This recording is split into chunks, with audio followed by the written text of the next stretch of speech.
पढ़ाई में तो थोड़ा लो था वैसे, तो वहाँ पे मेरा ज़हन ही नहीं रहता था। तो मैंने कहा चलो कुछ ना कुछ तो करें, दिन रात मैं इसी के आर्ट के बगैर मैं रह नहीं सकता। तो भी काम करो ना, नीट करो कि ताकि आपको दोबारा ना करना पड़े।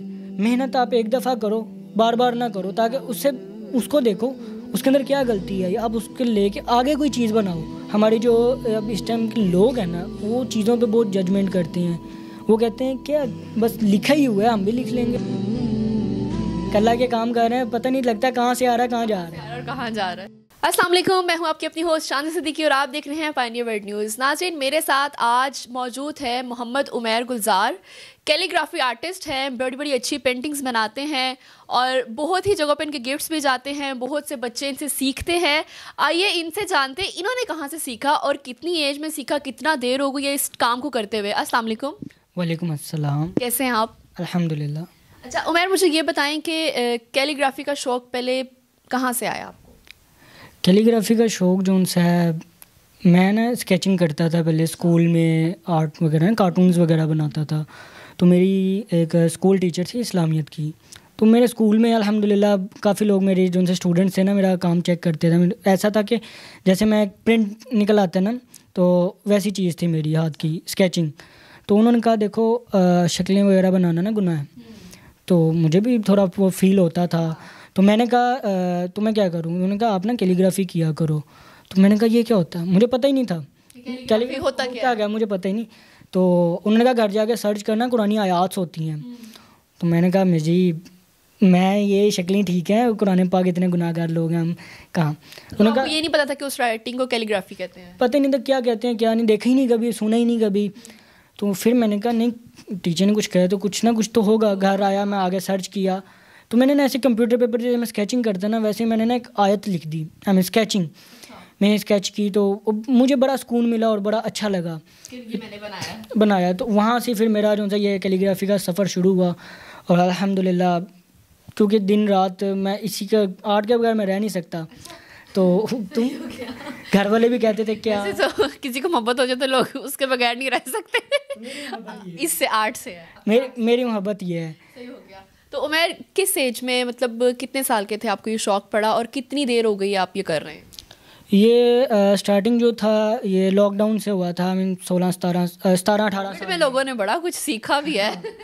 क्योंकि मैं पढ़ाई में तो थोड़ा लो था वैसे, तो वहाँ पे मेरा ज़हन ही नहीं रहता था। तो मैंने कहा चलो कुछ ना कुछ तो करें। तो मैं कैलीग्राफी को आई मीन करता रहता था। घर वाले कहते थे कि आप पागलों की तरह लगे हुए हो, आई मीन कुछ पैसे भी मिलते हैं, कुछ जाके ले आते हो, तो खाओ पियो ऐश करो, तुम्हारी ऐश करने की उम्र है। घर वाले तो ये कहते हैं ना, वही काम शुरू करो बस जहाँ से फ़ौरन पैसे आए। हाँ ये तो है, बट अब उनको कौन समझाए। कुछ करेंगे तो कुछ मिलेगा, कुछ लगाएंगे तो कुछ मिलेगा। तो अब ये है कि वहाँ से मैंने फिर स्टार्ट किया। तब तो कुछ भी नहीं था मेरे पास, मुझे तो पता नहीं था कि कैनवसेस बनाते कैसे हैं। बस ये मैं पेंसिल से ड्रॉ करता था, बस कैलीग्राफी का शौक़ पूरा कर लेता था। तो उसके बाद जो सा फिर मैंने इसको प्रोफेशनल लेके जाने का सोचा कि अब इसको जो सा ना मैं आगे लेके जाऊँ। मॉडल टाउन में हुनर कदा है, वहाँ पे कुछ उस्ताद कैलीग्राफी भी सिखाते हैं और डिफरेंट कोर्सेज होते हैं। तो वहाँ पे मेरी सिस्टर ने भी कोर्स किया था, तो उन्होंने मुझे आइडिया दिया वहाँ से आप कर लो। तो वहाँ पे मैं देखा, तो वहाँ पे 1-2 महीने की ना वर्कशॉप्स हो रही थी। वर्कशॉप में ये होता है कि आपको पूरा जो सा उन्होंने सिखाना होता है ना, वर्कशॉप में बता देते हैं कि आप वर्कशॉप में सब कुछ समझ लें, सीख लो, बस ये है। तो मैंने बेसिक्स समझाते हैं इंस्टीट्यूट में या मुकम्मल तरीके से समझाते हैं? देखें बेसिक्स ही समझाते हैं इंस्टीट्यूट्स में, मुकम्मल तो कोई भी नहीं सिखाता। ये जो मैंने देखा है फुल आपका कमरा भरा हुआ है आपके सारे आर्ट से, तो घर में कोई चीज़ छोड़ी भी है? घर में कोई चीज़ नहीं मैंने छोड़ी। आई मीन कुछ अम्मा के बर्तनों पे तो नहीं शुरू हो जाते? बर्तनों में भी शुरू हो जाते हैं। आई मीन जो चीज़ हाथ में आए फिर उसके ऊपर ही करके पेंट वगैरह बना के काम वगैरह कर लेते हैं हम। मेरे पास जो चीज़ आती है मेरा दिल करता है कि करूं, बट फिर जो सा आपको पता है कुछ चीज़ें नहीं भी होती जिस पे नहीं करना चाहिए, आई मीन सेफ रखनी चाहिए। सही हो गया। तो उमैर, अब तक की कोई पहली ऐसी पेंटिंग जो आपके पास अभी तक पड़ी हो और आपको हो ये मेरी पहली थी और इसी पे मैंने अपना सारा दिमाग लड़ाया था? मेरी जो सबसे पहली पेंटिंग्स थी ना, उसमें से एक ही है। अच्छा ये वाली है? हाँ, सबसे पहली वाली है। हाँ, जब मैं प्रैक्टिस लग ऐसे रहा है कि अभी नई बनी है। मेरे में ना कुछ ऐसा है कि मैं ना कोई भी काम करता हूँ ना, मैं प्रैक्टिस लेके नहीं करता। मैं आगे भी यही कहता हूँ कि जो भी काम करो ना नीट करो, कि ताकि आपको दोबारा ना करना पड़े। मेहनत आप एक दफ़ा करो, बार बार ना करो, ताकि उससे उसको देखो उसके अंदर क्या गलती है, अब उसके लेके आगे कोई चीज़ बनाओ ताकि उसके अंदर इम्प्रूव कर लो आप। अब ये पेंटिंग मेरी सेल हो गई है।